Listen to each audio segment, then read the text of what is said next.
Hi, I'm Colin Steven from Velocity Press, and today I'm joined by Kirk Field, author of our new book, Planes, Trains and Amphetamines. It's a wild, hilarious tale of what happened when Kirk launched the world's first travel company for clubbers.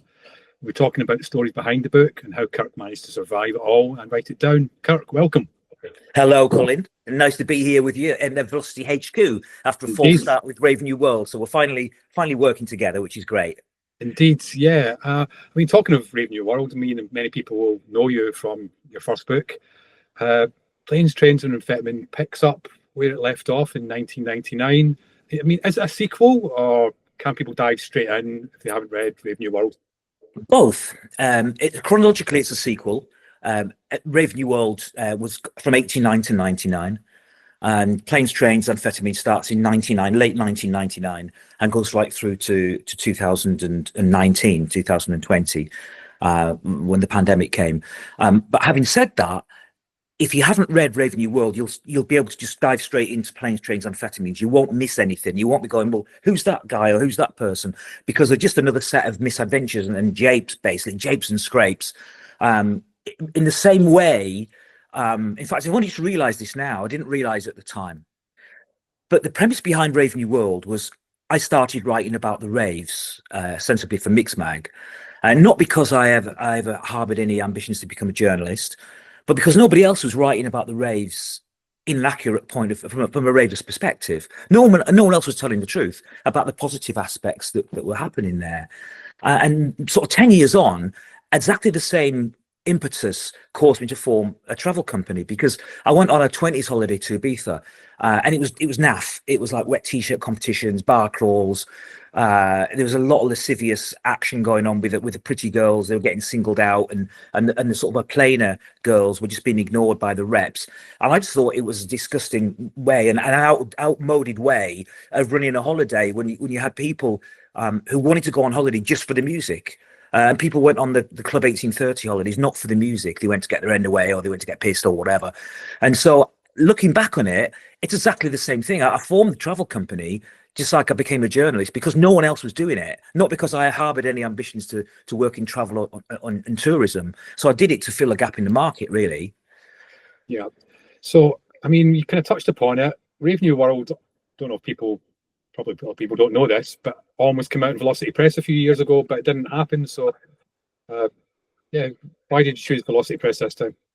Well, as you remember, we had a meeting when I first, just coming out of lockdown. You were the first publisher I met with Rave New World, and because I work in a travel clubbing environment, I didn't earn any money for 2 years. I was really, really skint. The furlough, that I pay myself a very small monthly wage, and then I take a dividend at the end of each year. So the furlough was based on your monthly income. So the furlough, the people were getting sort of 80% of their wages and enjoying quite a nice lifestyle. I was brassic. I was skint. I was really, needed money to pay the bills. And so I remember at the time you explained to me that you couldn't give me the advance I was looking for that. And so, but we left it open. We said, well, let's try and get together next time. And so the reason why Velocity this time is that I've always wanted to, I think it's a natural home for me. I think you've got a great stable. I think it's a very cool, incredible, authentic voice that you've got. And I feel like I kind of belong there.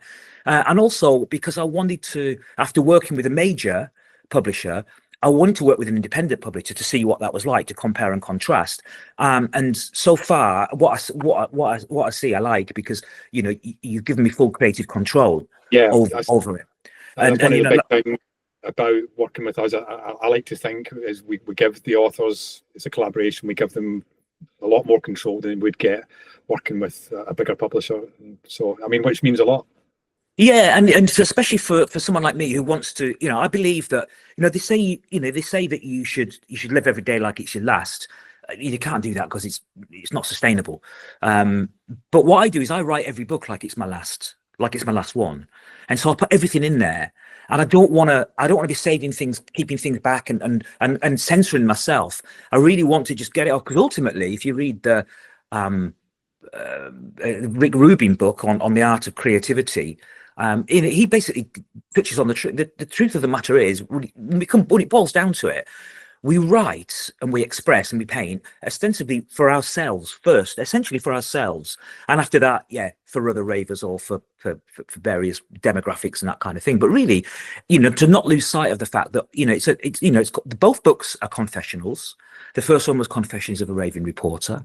This one is Clubbing Holiday Confessions, and there is a sense of getting some stuff off my chest.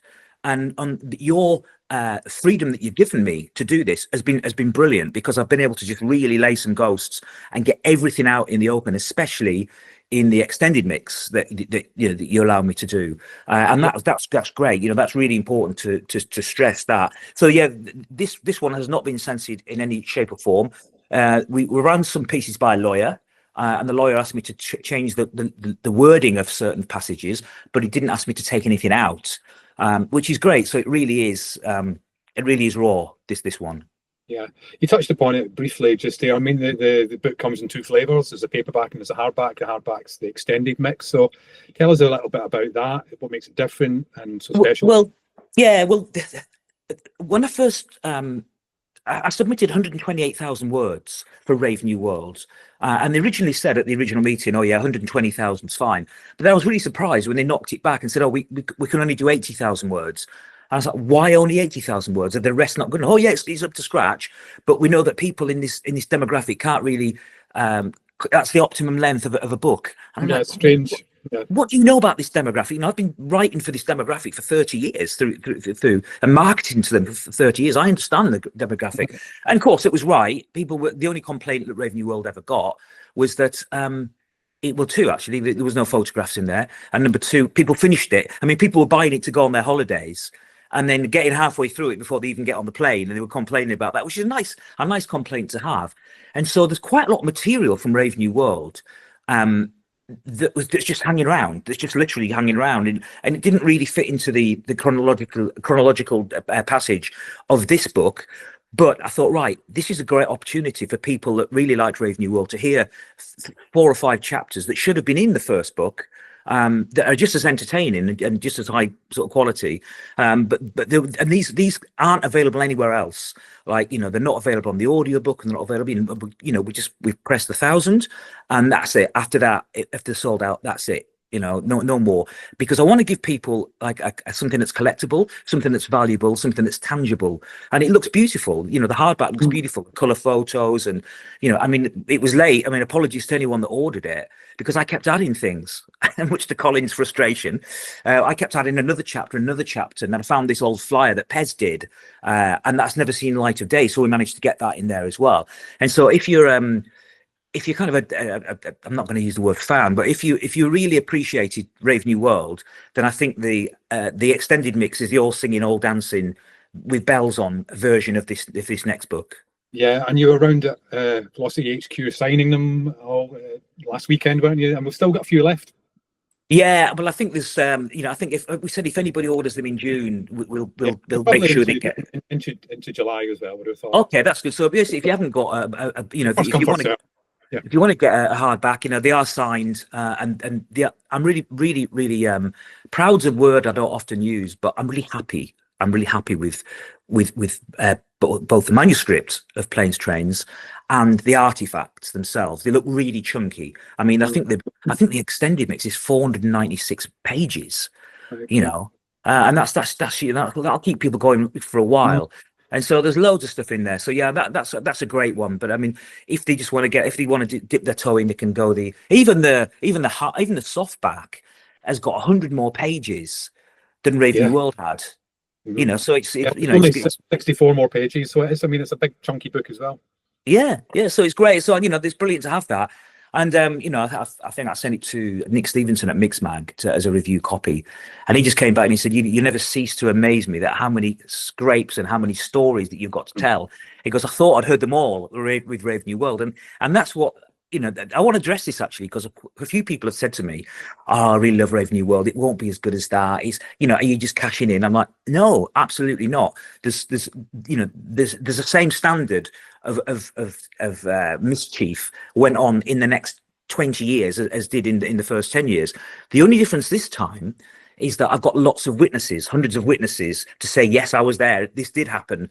Whereas in the past, when people said, oh, this is far-fetched, did it happen? There's only Dave Seaman, who's the editor of Mixmag, and Dan Prince went, oh, no, actually, I remember at the time, it all did happen. We remember his copy. But this time, if anybody said anything's far-fetched or didn't happen, I've got hundreds of people that went on these trips to Ibiza or across the North Sea or on the ski holidays to verify that, what I'm saying in the book actually happened. Yeah. I mean, did this success of Rave New World surprise you? Was it pressure? Was it so popular? I mean, was it difficult second album syndrome, The opposite, actually. It was easier because when I was writing, I always used to be able to write for that generation, for the rave generation. They always used to respond very well to my that humor and all of that kind of thing. So when I was writing Rave New World, I thought, I wonder if I've still got it. I wonder if they still respond to my style. I wonder if they still, and I wasn't sure whether they would or not. And when people say you must be really proud of Rave New World, I'm relieved more than anything else, because what I was in that, I wasn't the alpha male. I don't get the girl. I mess up left, right, and centre. I think it's louder than words called me, Huntress Thompson, cross between Huntress Thompson and Frank Spencer. And that's a pretty good analogy, really.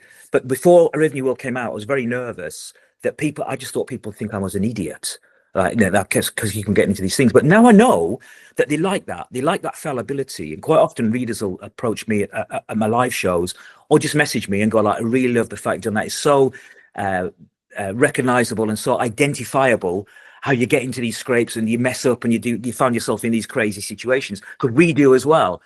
And so, it was not the difficult second album. It was actually an easier book to write, because I know I've got more confidence now, but I know that my readers do like that style. They like my humor.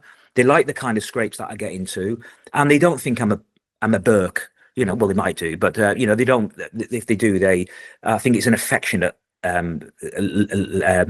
look at me rather than looking down at me. And so it was an easier book to write from that perspective. It gave me more freedom to be able to really go for it in some passages. And I think also I'm a better writer than I was 5 years ago when I wrote Rave New World. Tell us about your writing process, Kirk. I'm really lucky that I don't have writer's block. And for me, I really enjoy it more than anything else. I really enjoy writing. I don't see it as a chore. I love writing. I'll go out in my garden. I typically go out in my garden in the summer and write. In shoulder season, March, October, maybe even November, I'll be in the greenhouse writing. I like to write outside, or I write I can write anywhere. I don't need a shepherd's hut or a sacred little space, a little study. I can go anywhere with my laptop as long as it's quiet and I don't listen to music. I can't listen to music. Completely focused on the writing. And the first thing I do is just get it down. I just get it down. I don't care about the spelling, about the grammar, anything. Just get it down on the page. The next time you come back to it, then you start tweaking it and you do a few passes and you make it tighter. Try and lose as many words as I can. That less is more.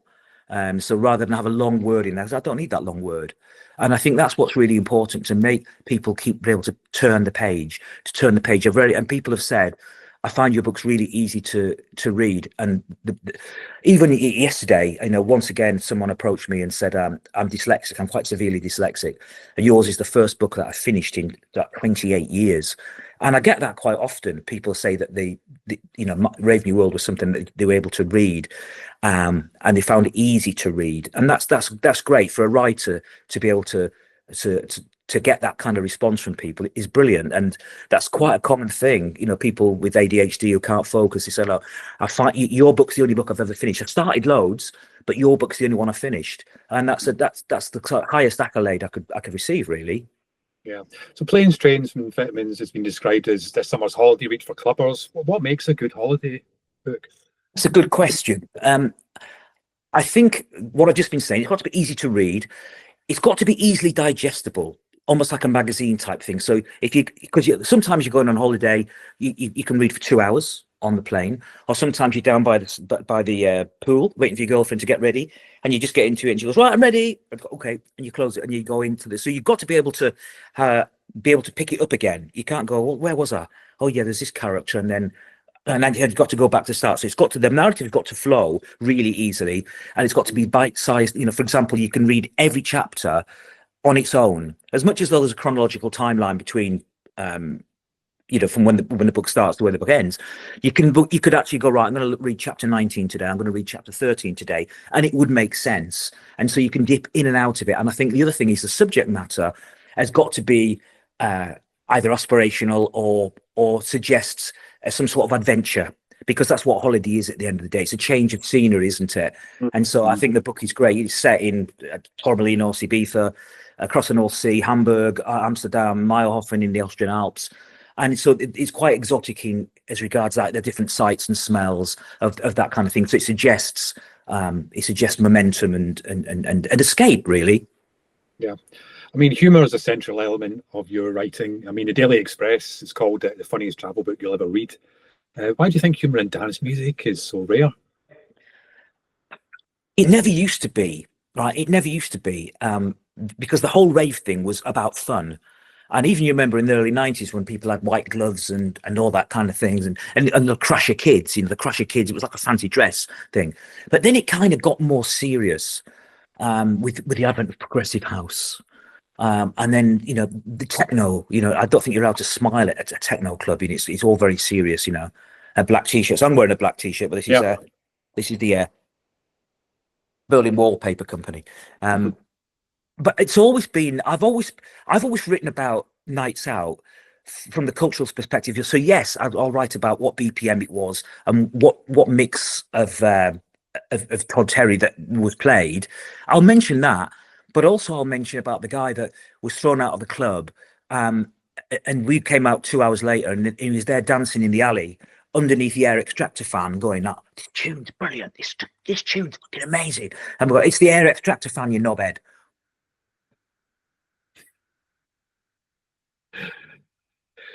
So, sorry, that was Nick the Kid, who came round to my house last night with G Moore from Bora Bora, and they left this morning about 11 o'clock. I kept him up all night, so that's why I'm looking a bit like this. I thought, do I put some sunglasses on? I thought, no, don't put sunglasses on, because that's the kind of thing a techno DJ would do. And so it's all a bit po-face. It's all a bit dance music. Don't forget, at the end of the day, darling, it's a disco. It's a party. We go out to enjoy ourselves. We go out to have a laugh. And you talk to anybody about a night out, they'll talk to you about the kind of things that happened, or as much as the music that was played. So I think that's all part of it, and it's very interesting. Very. Yeah, I mean, it's a good night out. It's a funny random things that happened. Yeah. That's what you always relive the next day when you're talking about what went on. Yeah, and that's I think that that has been lost. There's very few people in dance music and club culture that have a sense of humor. Norman Cook's one. I've just read that he's released his toilet roll because he's to celebrate his 100th gig at Glastonbury, and on the toilet paper there's written "Wipe here, wipe now." Wipe here, wipe now. So he's someone that can have a laugh. But there's very few people that do. And I think that when Rave New World came out, I think I said in the intro, I said, this might not be the best book about the clubbing era, about the rave era, but it'll certainly be the funniest. And I think that from what I believe, Planes, Trains is there's more laughs, there's more belly laughs. And I think it's great to be able to have that. I mean, people say to me, I was on the beach reading it, I was on the pool reading it, and I kept on bursting out laughing, and everyone's looking at me like I'm an idiot. And that's great to be able to get that response from people, because you don't think about laughing out loud. You hear a joke, so you just laugh. You don't think it's like an instinctual thing. And I think any instinctual reaction to writing, I'll bank that. I'll be great. So people said to me that one girl came to me last week and she said she's now decided, it was a life-changing book, Rave New World. She decided to follow a career in music journalism after reading my book, because there must be more to life than what she was doing. And so that's amazing. So as much as though yes, it's humorous, but it's like my live shows. There's three aspects of what I do. When I sit down and go, right, I want the 3 H's in there. I want hedonism, I want the social history, but I also want humor in there. And if you mix it and get it right, that humor acts as a lubricant for some pretty tough stuff. I mean, in this book, there's some quite graphic scenes, which readers will find out. I'm hoping that the the humor sort of eases that passage and allows me to get away with it, because without that humor, I think it would be quite stomach turning in some of the things that happen in the book. Yeah, I mean, your live shows are unique. You're mixing stand-up storytelling, social commentary. Why is it important for authors to be seen as well as read? Well, look, obviously the elephant in the room is AI, isn't it? And so there could be a situation where you could put Rave New World and Planes, Trains, Amphetamines into AI and go, write a Kirk Field book about a rave on Moonbase Alpha, or a rave in the Sahara Desert, or something like that, and it would be able to do it. And I think these are the threat to us. So we've got to show that we're real people. And the best way you can show you're a real person is but to appear in person and to present that book, to present your ethos of things. And the other reason why I did it was because there was no marketing budget for Rave New World. And so I thought I can just have to play to my strengths. And I have been a performer in the past. I've been in bands. I was an MC for Hyper Go-Go and To the Beat of the Drum, as people know who've read Rave New World. So I wasn't afraid of getting up in front of an audience. That's one thing I can do. And so what I did is I created this show that was a bit of everything, a bit of stand-up, a bit of storytelling, a bit of music, some big screen mischief in there, and I just wrap it all up, and it's worked really well. And once people get a grasp of it, it works really well. But I think it's really important for authors to show that they're real people and not a construct. Because it could easily be a construct. You could call someone, a publisher could call it, this is Kit Fifield, and there could be like some sort of little meme there. And maybe Kit Fifield doesn't exist. Maybe it's just an AI program that writes books about the rave culture. And so, they know I'm authentic. They know I'm a real person with bags under my eyes that stay up too late, past his bedtime with G. Moore and Ibiza legends, even at, my ripe old age. It's that human side. And we've got to hold on to that human aspect. I mean, if I can just mention my audiobook, it was run through an AI program, and the AI program picked up 1,000 pickups, breaths, stuttering of words, laughter, all of that kind of thing.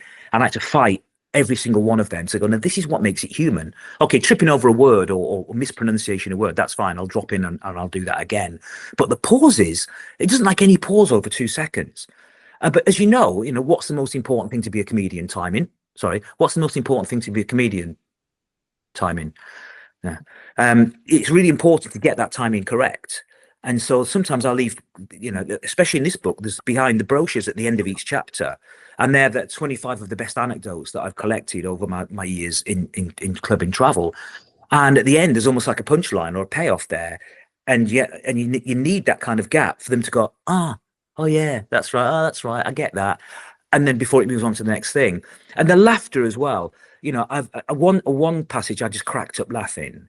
It was about a guest of mine that couldn't stop masturbating, and the hotel called me, and it was being taken out by the paramedics on an upright stretcher, and he's still furiously going at it. And I just kept on cracking up whenever I read that. But we decided to keep it in because it's a natural response. It wasn't a cynical ploy. I just literally continued going along, and it was ghosting. I was trying to continue to read it, but I was laughing my socks off. But we kept that in because it's all part of the human aspect of it, and we can't lose that which makes us human, and that is a challenge. So that's what I do with the live shows, the spoken word shows. It's going like that to AI, basically. Yeah. I mean, your last audiobook won an award. What can you tell us about this one, apart from what you've already told us? This is it. It's my ARIA award, Sony Music Award. It was from the past, the audiobook of the year, beating Alan Partridge and Stephen Fry. So I was really chuffed about that. What is important is, I think the sound design, the generation, the demographic that we both serve, get a lot of their culture through their ears. Right. And so it makes sense when you're working in an audio medium to use sound design. I'm not talking about, I walked down the street and opened the door. A cat went past. Meow. Suddenly there was footsteps. It's not like a Radio 4 drama. You don't over-egg it. But occasionally, I like to just introduce some sort of some subtle sound beds in there. So if I'm going into a New York fetish club, boom, boom, boom, you can hear this sort of scored music under there. Another thing that I do is the chapter intros, because they set the scene. and they're a signal to say we're going to take you somewhere else now. And so for this, for the Austrian chapters, I used yodeling. I've got a friend that's a yodeler, so he did some yodeling tracks for me. And for the stuff across the North Sea, as I live down in Devon, which is sea shanty land, I hooked up with a local sea shanty group, and we rewrote the lyrics to a lot of traditional sea shanties. So now they're called shanties, and we've used them as the intros. What do you do with a stranded raver? What do you do with a stranded raver? Party till the morning. And there's all those kind of things. And it just gives it color. And also it just pricks all the time. It just pricks this bubble of being, because it's very easy to be cool or credible when you're working in dance music. There's like a train spotter aspect to it. I mean, big shout out here to Matt Ward, who you make it with. You introduced me to Matt. Matt also helped us out with a Darker Electricity audio book. And his attention to detail, and to go above and beyond, really what we've asked him to do. I think he's been a big part of the success of the audiobook, isn't it? Very much so. I mean, he's I tried to get him an ARIA award as well, and they wouldn't give me one. It was his success as much as it was mine. He's very, very good. He's very diligent. He makes me sound fantastic. We work together really well. If he'll just turn around and go, "You can do that better." So I'll do it again. But he also gives me that freedom. He just lets me flow. He knows when not to interrupt me. And as regards the scoring of the stuff, I say, look, I want some New York, some Detroit techno underneath this passage for like 80 seconds, or I want some sort of Italo house piano under this section, and he'll just do it. I don't have to stand over him. He just does it. And so I come in and he goes, that's that. I'm like, great, fantastic. Yeah, that's great, brilliant. And he just does it. We work together really well. So yeah, he's a big shout to Matt. He's really good at what he does. Yeah, Kirk, I could chat to you for hours, but I think it's probably best if we call it a day there. I mean, thank you for your time. That's all right. Well, thank you for your time. Thank you for accepting me onto your stable, and for getting it out. Thanks for getting it out, Colin, because we had a meeting last December, and I said I really want this out for the summer, and you sort of scratched your head and you went, I think we can do it, and hats off, you have, even though I was delayed, even though I submitted the manuscript 2 weeks late. We've done it, and we're out now in June. It's doing really well. The response, in fact, I say it's doing really well. I've had the first review in from the travel magazine. They called it a laugh a minute memoir, which is great. But really, we'll only find out whether it's landed or not when the readers who were sent it last week come back and give their verdicts. So you and I can be happy about it, but really it's not up to us. It's up to the readers to go, yeah, we love this. This is fantastic. This is more of the same, or it's even better than Rave New World. But I'm confident that everyone will really enjoy it because it's the same kind of thing as a previous book. Yeah, so a big thank you to you, Colin. No, thank you, Kirk. Okay, great. Thank you. Okay. All right then. Okay, bye. I'm going to go back to bed now. I'm tired out. See ya.